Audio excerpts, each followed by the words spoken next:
కాబట్టి రాబోయే రోజుల్లో కూడా మీరు ప్లాన్ చేయండి. అందుకే మేయర్ గారు మన పోలీసులు చెప్పిన నా ఆలోచన కూడా చెప్పినాను అంటే ఏదో ఒకటి కంపల్సరీ చేయాలి.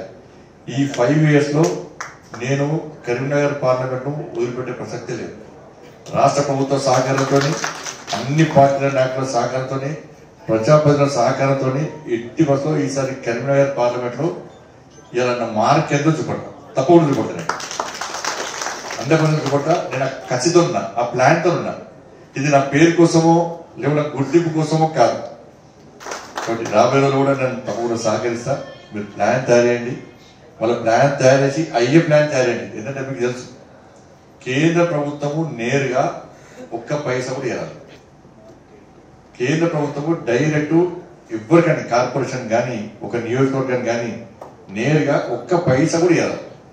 ఏదైనా రాష్ట్ర ప్రభుత్వం అప్రూవల్ ఉంటేనే, రాష్ట్ర ప్రభుత్వం సహకారం ఉంటేనే కేంద్రము నేరుగా నిధులు ఇచ్చే అవకాశం ఉంటుంది. అది అమృత్ కానీ, స్మార్ట్ సిటీ కానీ, ఏదైనా కానీ రాష్ట్ర ప్రభుత్వం యొక్క ప్రపోజల్స్ పంపిస్తే దాన్ని కేంద్రం దగ్గర మా వంతుగా తప్పకుండా కొట్లాడో ఏదో విధంగా దాన్ని శాంక్షన్ చేసే బాధ్యత మాది ఉంటుంది. అట్లా ఇచ్చారంటే కరీంనగర్ మొత్తం అద్దరికి బెనిఫిట్ నిలబడాలి.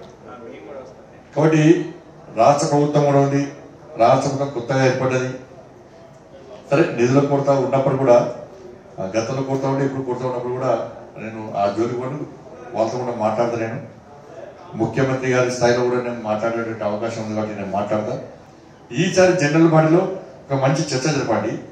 మీకున్నటువంటి అనుభవాలు, మీకున్న ఆలోచనలు మేయర్ గారు చెప్పండి. మీరు ఒక ప్లాన్ తయారు చేయండి. రాష్ట్ర ప్రభుత్వం నుంచి అప్రూవ్ చేసుకునే పద్ధతి పొన్న ప్రభాకర్ గారు కలుసా, నాకేం పొన్న ప్రభాకర్ కలుసా, గమున కమలాకర్ గారు కలుసా, అందరినీ కలుసా. అందరం కలిసి మీ కార్పొరేషన్, మన ఈ కార్పొరేషన్ లో మీరు ఏ విధంగా ప్లాన్ చేస్తారో ఆ ప్లాన్ మాకు ఇవ్వండి. ఆ ప్లాన్ ప్రకారం మేము నిధులు తీసుకొచ్చే బాధ్యత మాది. స్కీమ్స్, అనేక స్కీమ్స్ ఉన్నాయి, కొత్త కొత్త స్కీమ్స్ కూడా రాబోతున్నాయి. ఆ స్కీమ్స్ లో కూడా మన కరీంనగర్ కార్పొరేషన్ పెట్టే బాధ్యత నాది. నేను మీ ఓని, నేను మీ మనిషిని. నేను ఇప్పుడు అన్ని పార్టీలకు సమానంగా రావాల్సిన బాధ్యత నా మీద ఉంది. అట్లా చూస్తూ ఉంటాను. అసలైన తొలి వెలుగు. ఫాలో వాట్సాప్ @తొలి వెలుగు official.